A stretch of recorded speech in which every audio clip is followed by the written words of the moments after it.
Welcome all of you. Myself, Professor Vikrant Palat Shah. I welcome you all in the lecture of the taxation.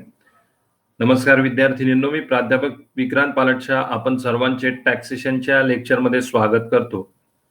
In today's lecture, we are going to begin the unit number 3 of our taxation syllabus. It is computation of total taxable income and tax liability of an individual. आजच्या या लेक्चरमध्ये आपल्या syllabus मधील unit क्रमांक 3 computation of total taxable income and tax liability of an individual याला आपण सुरुवात करणार आहोत. Okay, in the previous lectures we have learn all the 5 heads of income. Those are taxable according to the Income Tax Act 1961. मागील lecture मध्ये income tax कायदा 1961 अंतर्गत जे 5 हेड्स ऑफ इन्कम आहेत, that is salary, house property, business and profession, capital gain and other sources, या सर्वांचा आपण अभ्यास केलेला आहे. Okay, all these incomes are aggregated to calculate the total taxable income. हे जे 5 हेड्स इन्कम आहे, टोटल टॅक्सेबल इन्कम कॅल्क्युलेट करण्यासाठी या 5ही इन्कमची टोटल ही घेतली जाते आणि त्यावरनं टोटल टॅक्सेबल इन्कम हे कॅल्क्युलेट केलं जात असतं. So therefore how to calculate the total taxable income and how to calculate the tax on that, that is tax liability, that we have to study in this unit. तर कशा प्रकारे हे total taxable income calculate केलं जातं आणि त्यावर कशा प्रकारे टॅक्स लायबिलिटी म्हणजे टॅक्स हा कॅल्क्युलेट केला जातो याचा अभ्यास आपण या युनिट मध्ये करणार आहोत. Okay, so first of all now we are going to study about the gross total income. Okay, तर पहिल्या समजून घेऊयात ग्रॉस टोटल इन्कम. आता टोटल टॅक्सेबल इन्कम तर आपण या ठिकाणी कॅल्क्युलेट करणार आहोत, but before calculating the total taxable income first of all we have to calculate the gross total income. Total taxable income calculate करण्यापूर्वी आपल्याला ग्रॉस टोटल इन्कम कॅल्क्युलेट करणं आवश्यक आहे. आणि आता ग्रॉस टोटल इन्कम म्हणजे काय हे आपण या ठिकाणी जाणून घेणार आहोत. What is the gross total income? So the gross total income GTI is the total income earned by assessee by adding all heads of income. Gross total income म्हणजे काय?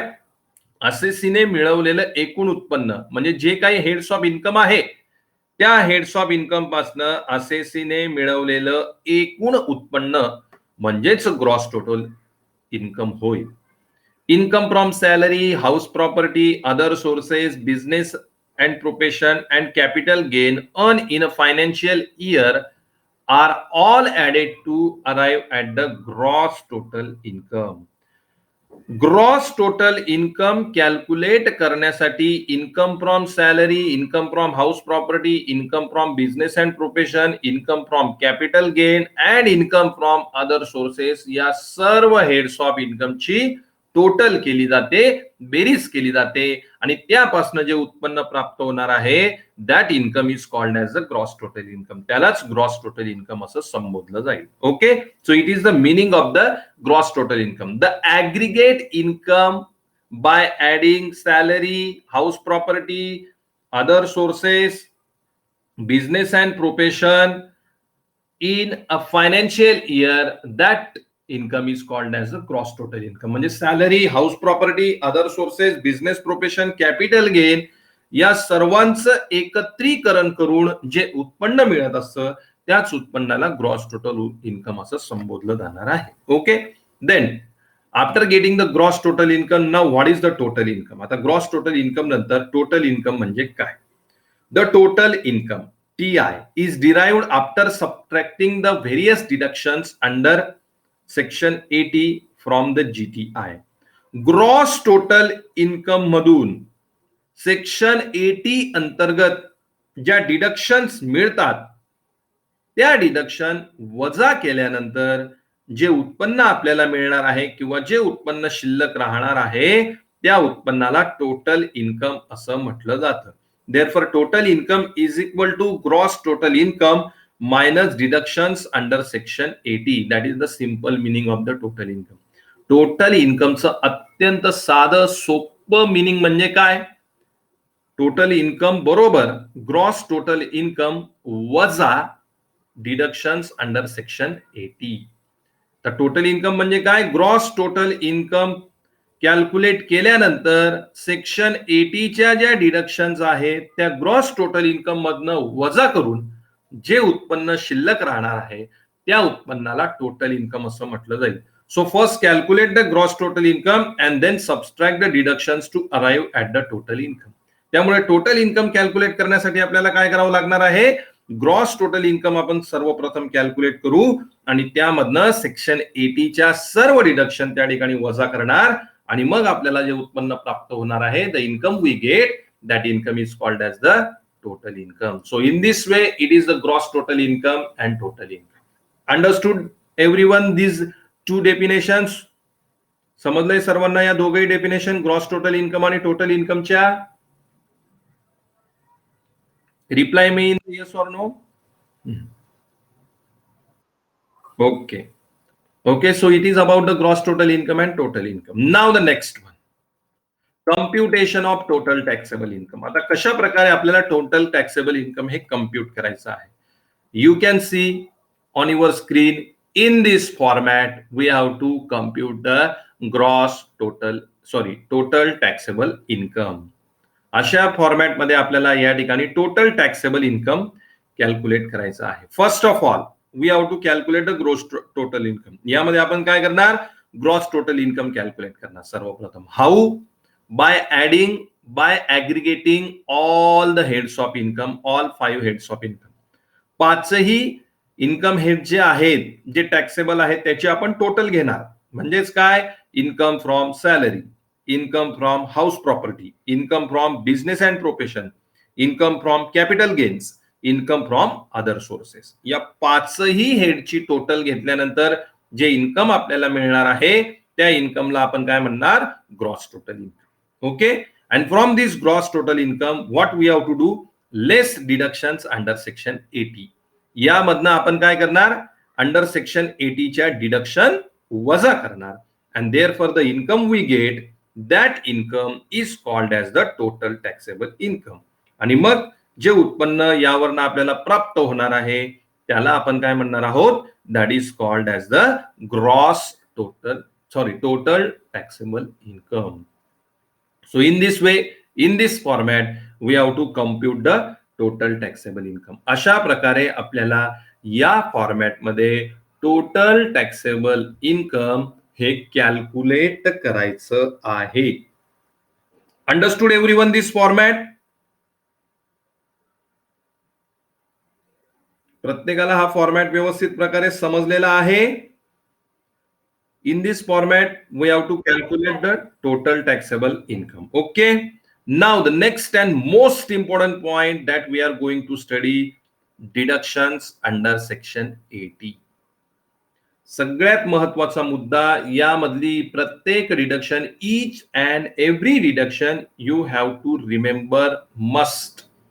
प्रत्येकाने जे आता आपण या सेक्शन 80 अंतर्गतल्या डिडक्शन्स बघणार आहोत त्या प्रत्येकाने लक्षात ठेवणं अत्यंत आवश्यक आहे.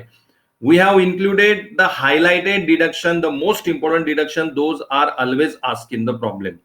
कायमस्वरूपी प्रॉब्लेम मध्ये विचारल्या जाणाऱ्या and those are related to the calculation of the tax, those deductions we have included here. ज्या प्रॉब्लेम मध्ये विचारले जातील आणि टॅक्स कॅल्क्युलेट करण्यासाठी अत्यंत महत्वाच्या आहे अशा सर्व डिडक्शन आपण या ठिकाणी इन्क्लूड केलेले आहेत आणि या सर्व डिडक्शन लक्षात ठेवणं तुमच्यासाठी अत्यावश्यक आहे. Therefore in any point if you have any doubt, simply unmute yourself and you can ask me. त्यामुळे कुठल्याही मुद्द्यावर कुठल्याही प्रकारची शंका असेल तर कृपया तुमचा माइक अनम्यूट करून ती शंका विचारा. Why? Because the most important, all these are the very important point. खूप महत्वाचे मुद्दे आहेत. Okay.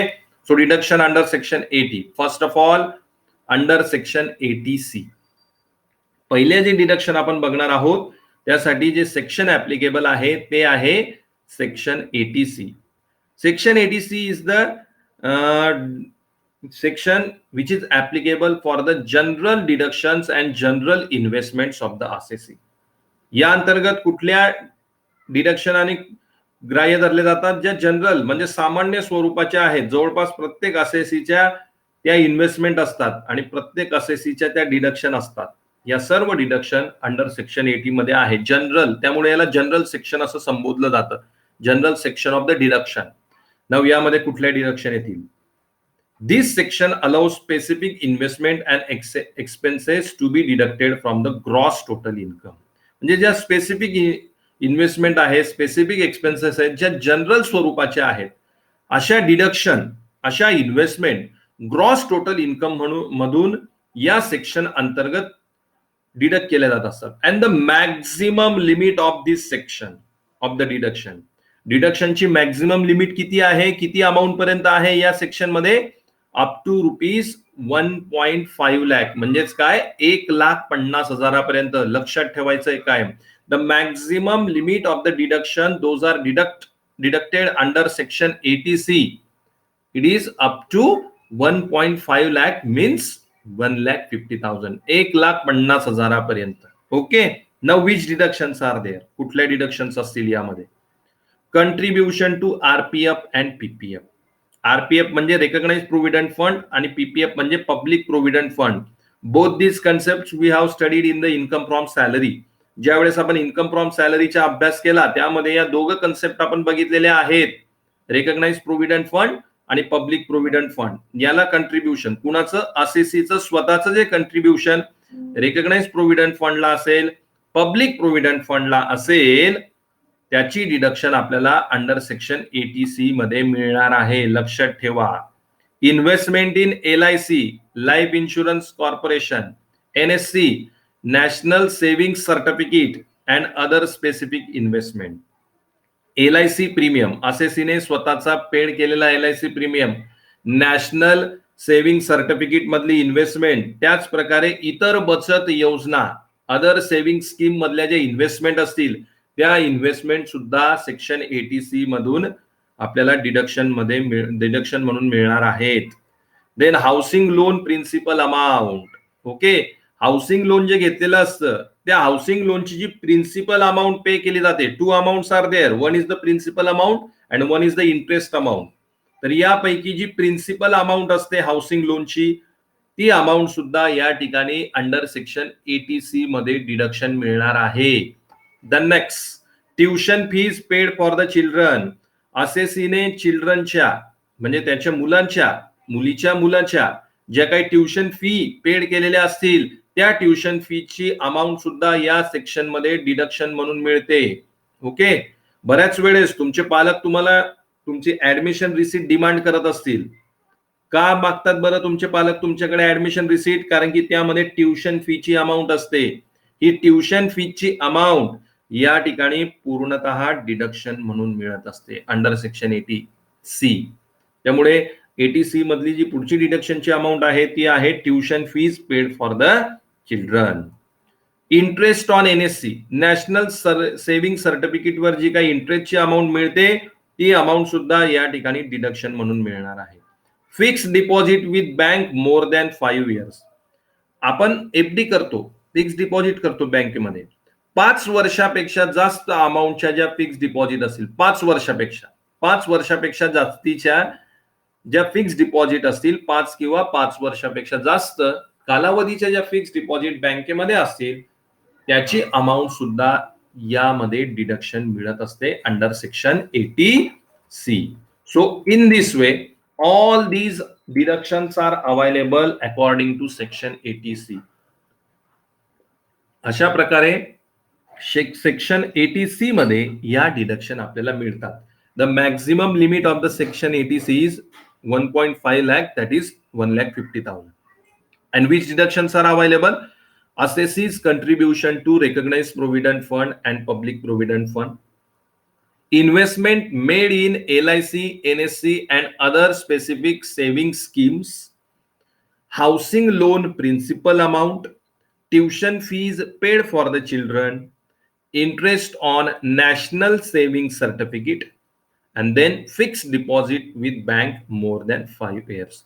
These are the deductions available under section 80C and the maximum limit is 1,50,000. Understood now everyone about the section 80C? समजलंय सर्वांना? Okay, so it is about the section 80C. Now next section कुठलंही पुढचं section 80CCD. पुढचं जे section आहे ते आहे section 80CCD. Now what is that? NPS, National Pension System contribution up to rupees 50,000 is allowed as deduction as per the section 80CCD. Section 80CCD मध्ये कुठली amount deduction मिळते? नॅशनल पेन्शन सिस्टमला जमा केलेली अमाऊंट, कंट्रीब्यूट केलेली amount आणि maximum limit किती असणार आहे त्याचं? 50,000. अशी अमाऊंट असेल तर ती कशा अंतर्गत डिडक्शन मिळणार आहे? ग्रॉस टोटल इन्कम मधून, सेक्शन 80CCD मधून. Okay, contribution to the national pension scheme, that is NPS, and maximum limit is 50,000. 50,000पर्यंत डिडक्शन या सेक्शन अंतर्गत मिळू शकते, and that is the section 80CCD. Okay, now next one section 80D. सगळ्यात महत्वाचं section nowadays, section 80D. It is related to the mediclaim insurance premium. Section 80D चा संबंध कशाशी आहे? Mediclaim insurance premium. आणि सध्याच्या कालावधीमध्ये मेडिक्लेम म्हणजे मेडिकल इन्शुरन्स प्रीमियम अत्यंत महत्वाचा आहे, हे आपल्याला माहितीच असेल. So therefore this section is applicable regarding the mediclaim. Now what is that? आता याचे कंडिशन्स काय आहेत व्यवस्थित समजून घ्या. Because nowadays everyone has a mediclaim insurance policy. प्रत्येकाकडे आहे सध्या मेडिक्लेम इन्शुरन्स पॉलिसी आणि प्रत्येकाला हे डिडक्शन मिळत असतं under section 80D. Now what is that? Section 80D of the income tax act provide tax deductions for medical expenditure made for the self and the family. Family आणि स्वतःसाठी जो काही medical expenditure आलेला आहे त्याचं deduction आपल्याला section 80D अंतर्गत मिळणार आहे. What is that? Maximum deduction of ₹25,000 per year on health insurance premium for the self and family individual less than 60 years of age. Okay, ज्यांचं वय 60 वर्षापेक्षा कमी आहे अशा लोकांनी हेल्थ इन्शुरन्स पॉलिसी घेतलेली असेल, म्हणजे मेडिक्लेम इन्शुरन्स पॉलिसी घेतलेली असेल, त्याचा जो प्रीमियम पे केला जातो तर ₹25,000 पर इयर तो प्रीमियम या सेक्शन अंतर्गत आपल्याला डिडक्शन म्हणून मिळणार आहे if the age is less than 60 years. 60 वर्षापेक्षा कमी असेल व्यक्तीचं वय आणि त्या व्यक्तीने हेल्थ इन्शुरन्स प्रीमियम पे केलेला असेल तर 25,000 पर्यंत अमाऊंट त्या व्यक्तीला या सेक्शन म्हणजे सेक्शन 80D अंतर्गत या ठिकाणी डिडक्शन म्हणून मिळेल. And then maximum deduction of ₹50,000 per year for senior citizen that is individual more than 60 years of age. आणि व्यक्तीचं वय हे 60 वर्षापेक्षा जास्त असेल म्हणजे ती व्यक्ती सिनियर सिटीजन असेल तर डिडक्शन किती मिळेल हेल्थ इन्शुरन्स प्रीमियमचा? 50,000, maximum up to 50,000. So therefore if the person below than 60 years of age, 25,000 will be available as the health insurance premium as a deduction. And if the person's age is more than 60 years, means senior citizen, at that time up to ₹50,000 is available as deduction for the health insurance premium as per section 80D. Okay, understood everyone about the section 80D? समजलंय प्रत्येकाला about the section 80D? This is the most important. Okay, everyone should remember most important thing. Again and again I am telling. Okay, now next section 80DDB. पुढचं जे section आहे ते आहे section 80DDB. Now what is that? This section allows deduction on expenditure incurred for treatment of specified diseases like. आता काही specific diseases आहेत, दुर्दम्य आजार आपण त्याला म्हणतो, स्पेसिफाईड डिसीजेस. अशा आजारांची जी ट्रीटमेंट घेतलेली असते त्याविषयीचं डिडक्शन या सेक्शन अंतर्गत मिळतं. Section 80DDB. कुठले आजार आहेत ते? Dementia, dystonia, musculorum deformans, motor neuron disease, ataxia, chorea, hemiballismus, aphasia, Parkinson's disease, AIDS, chronic renal failure, haematological disorders, haemophilia and thalassaemia, असे जे आजार असतील या आजारावर जी ट्रीटमेंट घेतली जाते आणि त्याच्यासाठी जो काही खर्च आलेला असेल तो खर्च या सेक्शन 80 DDB अंतर्गत डिडक्शन म्हणून मिळत असतो. Maximum deduction for individual less than 60 years. आता व्यक्तीचं वय 60 वर्षापेक्षा कमी असेल तर मॅक्झिमम किती अमाऊंट या सेक्शन अंतर्गत डिडक्शन म्हणून मिळणार आहे? 40,000, 40,000. And if maximum deduction for individual more than 60 years, that is senior citizen, then it is 1 lakh. आणि जर व्यक्तीचं वय 60 वर्षापेक्षा जास्त असेल म्हणजे सिनियर सिटीजन असेल ती व्यक्ती, तर मॅक्झिमम किती अमाऊंट या सेक्शन अंतर्गत डिडक्शन मिळेल? ₹1 lakh. So therefore the specified diseases, हे जे सर्व स्पेसिफाईड डिसीजेस आहे या डिसीजेस विषयी जर ट्रीटमेंट घेत असेल असेसी आणि त्या असेसीचं वय 60 वर्षापेक्षा कमी असेल तर जास्तीत जास्त 40,000 रुपये डिडक्शन मिळतील आणि असेसीचं वय हे जर 60 वर्षापेक्षा जास्त असेल तर जास्तीत जास्त 1 लाख रुपये या ठिकाणी डिडक्शन मिळणार आहे. Okay, so this is about the section 80 DDB. अशा प्रकारे आपण हे सेक्शन 80 DDB संदर्भात अभ्यासलेलं आहे. Now next section 80E. पुढचं जे सेक्शन आहे ते आहे section 80. Now this section is important for you. तुमच्यासाठी हे सेक्शन महत्वाचं असू शकतं. If you want to pursue the higher education at that time this section will be useful for you. तुम्ही तुमचं ग्रॅज्युएट केल्यानंतर अजून उच्च शिक्षण तुम्हाला घ्यायचं असेल तर त्या संदर्भात हे सेक्शन तुम्हाला हेल्पफुल ठरू शकतं. Now what is this? काय आता सेक्शन 80 आपण समजून घेऊयात. This section allows deduction for interest paid on higher education loan without any limitation. आता काही विद्यार्थी जे उच्च शिक्षण घेतात तर उच्च शिक्षणासाठी त्यांना एज्युकेशन लोन सुद्धा मिळतं. त्यामुळे हायर एज्युकेशन लोनवर जी इंटरेस्टची अमाऊंट पे केलेली असेल ती इंटरेस्टची अमाऊंट पूर्ण अमाऊंट, याला कुठलंही लिमिटेशन नाही, जेवढी अमाऊंट असेल इंटरेस्टची ती संपूर्ण अमाऊंट या सेक्शन म्हणजे सेक्शन 80E अंतर्गत डिडक्शन मिळत असते. Interest paid on the higher education loan, that whole amount, full amount is available as deduction under section 80E. Therefore I told you this section may be helpful for you. त्यामुळेच मी म्हटलो हे section तुम्हाला helpful ठरू शकतं. Why?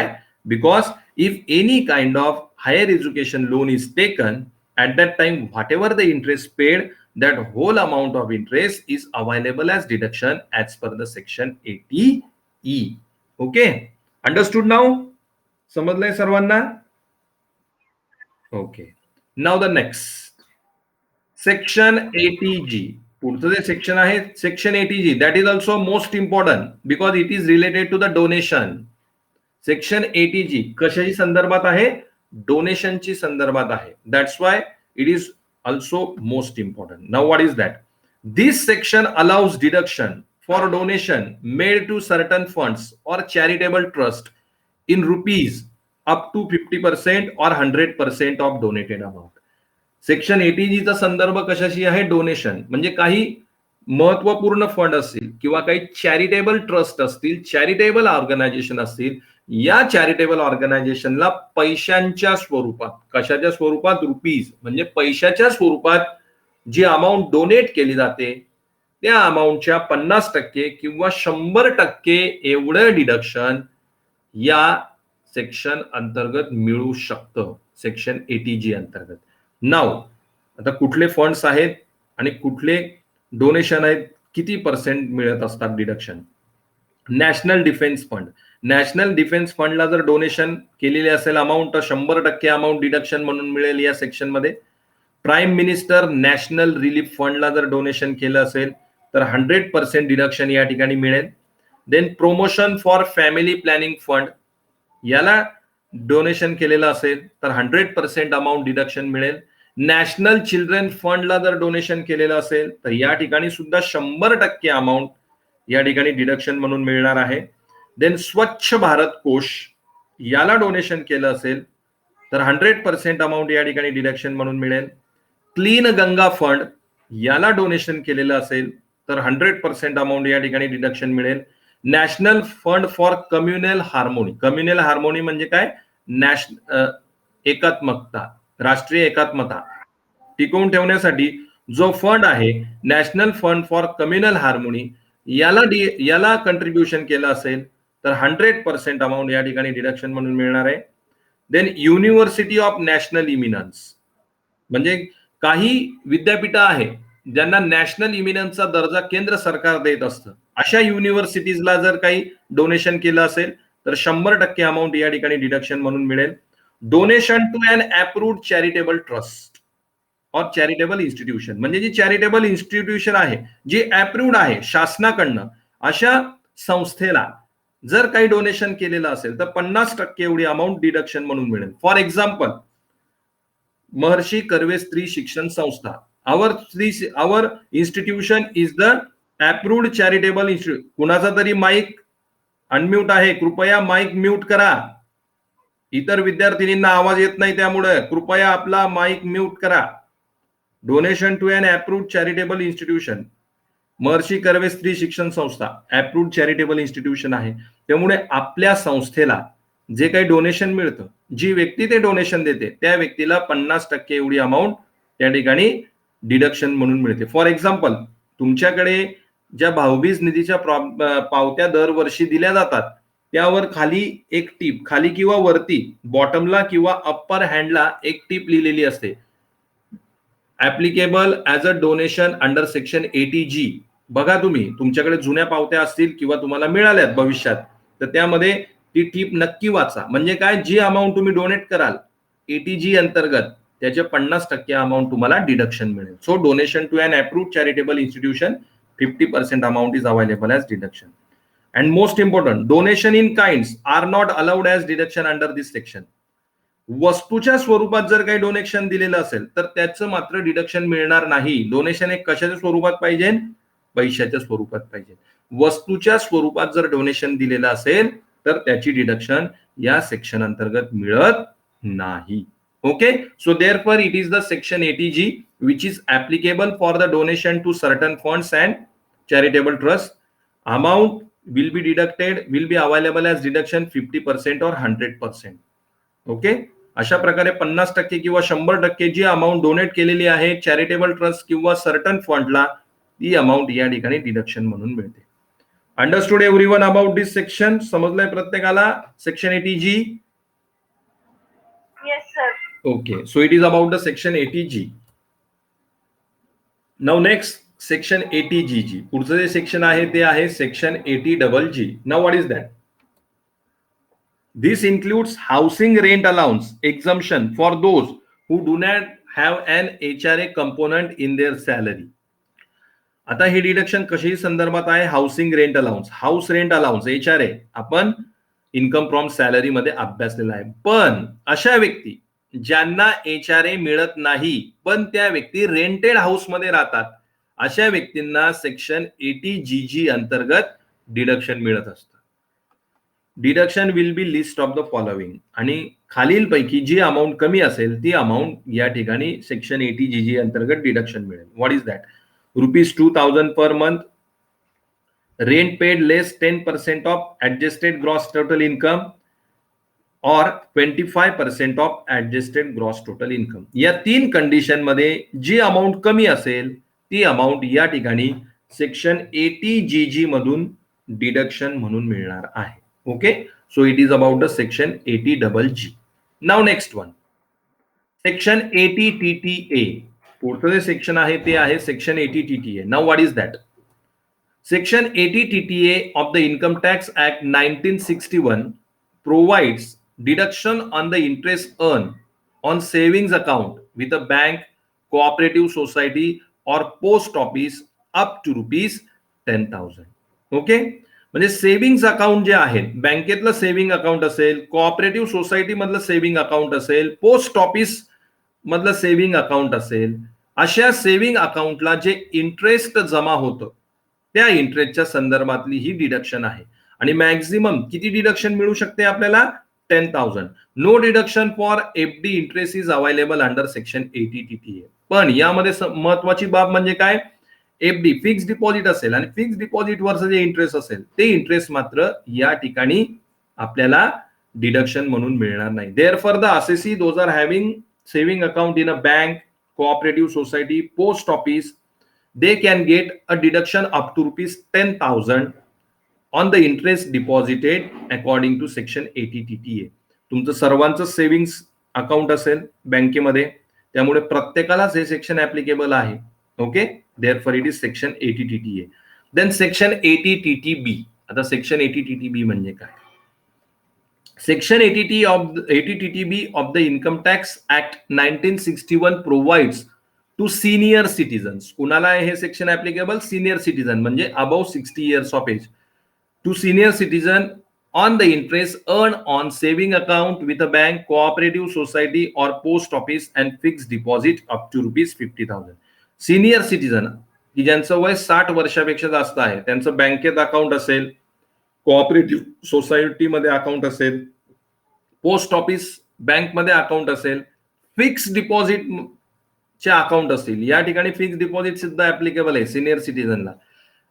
त्यांना जे interest त्यांच्या अकाउंटवर मिळतं 50,000 एवढं इंटरेस्टची अमाऊंट या ठिकाणी सेक्शन 80 TB म्हणून डिडक्शन मिळणार आहे. कुणाला? सिनियर सिटीजन्सला. Okay, so it is about the section 80 TTB. Now next section 80 QQB. Section 80 QQB म्हणजे काय? This section allows deduction of royalty income of authors of certain books other than textbooks up to rupees 3 lakh.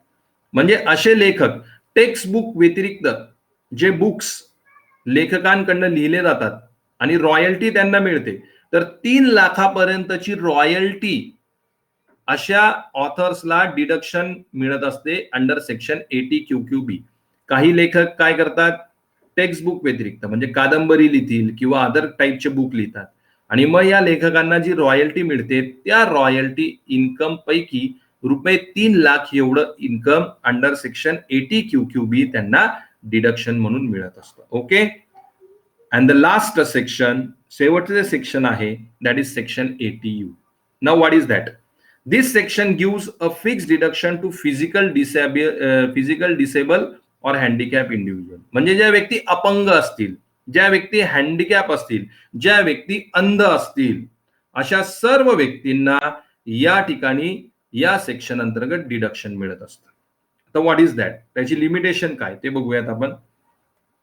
For normal disability less than 80% fix deduction of rupees 75,000. म्हणजे व्यक्ती हा normal disable असेल म्हणजे त्याची डिसेबिलिटीची क्षमता 80% कमी असेल तर लमसम अमाऊंट, फिक्स अमाऊंट 75,000 एवढं त्या व्यक्तीला डिडक्शन मिळतं under section 80U. For severe disability more than 80% म्हणजे व्यक्तीची डिसेबिलिटीची क्षमता 80% जास्त असेल, सिव्हर डिसेबिलिटी म्हटलं जातं त्याला, fix deduction of rupees 1.25 lakhs म्हणजेच 1,25,000 एवढी अमाऊंट त्या व्यक्तीला या ठिकाणी डिडक्शन म्हणून मिळते. So this is about the section 80U. अशा प्रकारे हे आहे section 80U. Okay, so in this way these are all the section under section 80. अशा प्रकारे हे सर्व अंडर सेक्शन 80 चे प्रकार आहेत. All this section we have discuss and these sections are available as deduction from the gross total income. अशा प्रकारे या विविध सेक्शन अंतर्गत डिडक्शन मिळत असतात ग्रॉस टोटल इन्कम मधून आणि मग ग्रॉस टोटल इन्कम मधनं आपण या सेक्शन 80च्या डिडक्शन वजा करणार and the income we get that income is called as the total taxable income. आणि मग या सर्व डिडक्शन वजा केल्यानंतर जे इन्कम आपल्याला मिळणार आहे त्या इन्कमला आपण ग्रॉस टोटल इन्कम असं संबोधणार आहोत. Understood everyone all these deductions under section 80? समजलेत सर्वांना? Any doubt, any difficulty? Okay, very good. Now the remaining part of this unit we will discuss in the coming lecture. आणि मग उर्वरित भाग आपण पुढच्या लेक्चर्स मध्ये अभ्यासूयात या युनिटच्या संदर्भात.